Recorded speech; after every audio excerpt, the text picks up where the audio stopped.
कशासाठी ही भाषा 5वी पासून मुलांना अभ्यासासाठी पूर्ण होती त्यामुळे काही आढळलं नाही। मग आताच का हे धोरण, आताच का मुलांच्या अभ्यासामध्ये हिचा समावेश, याच्यामुळं मराठी भाषा पुढे टिकेल की नाही याची शाश्वती राहत नाही। सरकारच्या या धोरणाचा निषेध करण्यासाठी, सरकारच्या या GRची होळी करण्यासाठी आपण सर्वजण या ठिकाणी एकत्र जमलो आहोत। हिंदी सक्ती करणाऱ्या या हुकुमशाही सरकारचा, हिंदी सक्ती करणाऱ्या या हुकुमशाही सरकारचा, हिंदी लागू करणाऱ्या हुकुमशाही सरकारचा,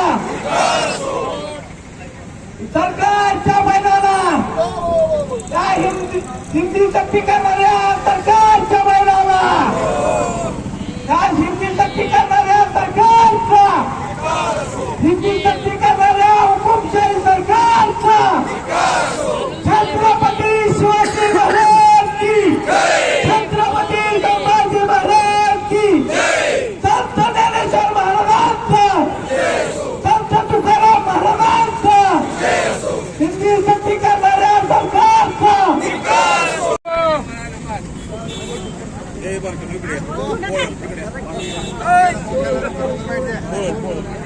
हिंदी सक्ती करणाऱ्या सरकारचा जय भवानी। हिंदी सक्तीचा निर्णय रद्द, हिंदी सक्तीचा निर्णय रद्द। तावडे, मराठवाडा साहित्य परिषद संभाजीनगर शाखा धाराशिवचा अध्यक्ष बोलतोय। नुकताच महाराष्ट्र शासनाने हिंदी भाषा पहिलीपासून अनिवार्य करण्याचं जे धोरण जाहीर केलेलं आहे, प्रथमतः मी या धोरणाचा साहित्य परिषदेचा अध्यक्ष या नात्याने विरोध करतो। कारण शासनाने जेव्हा हे धोरण जाहीर केलं तेव्हा सर्वात प्रथम मराठवाडा साहित्य परिषद संभाजीनगरने आपली भूमिका जाहीर केली आणि या निर्णयाला विरोध केलेला आहे। त्याचनंतर मराठी भाषा सल्लागार समितीचे अध्यक्ष लक्ष्मीकांतजी देशमुख यांनी देखील या धोरणाला विरोध दर्शवला असून महाराष्ट्र साहित्य परिषदेचे अध्यक्ष मिलिंदजी जोशी यांनी देखील या धोरणाला विरोध दर्शवलेला आहे।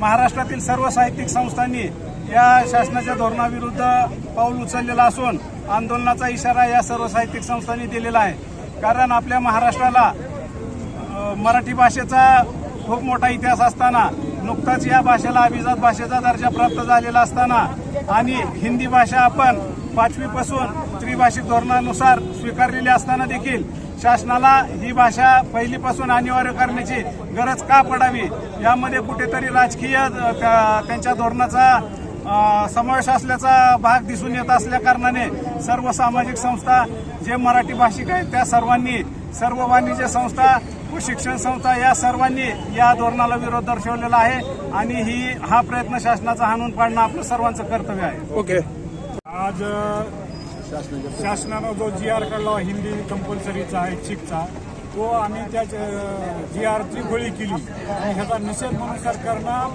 हिंदी जी विद्यार्थ्यासाठी, लहान विद्यार्थ्यासाठी जी कंपल्सरी म्हणा ऐच्छिक केली ती रद्द करावा म्हणून आम्ही आज आंदोलन केलं। पुढची भूमिका काय असणार आहे? पुढची भूमिका आम्ही GR कॅन्सल केल्याशिवाय थंड बसणार नाही।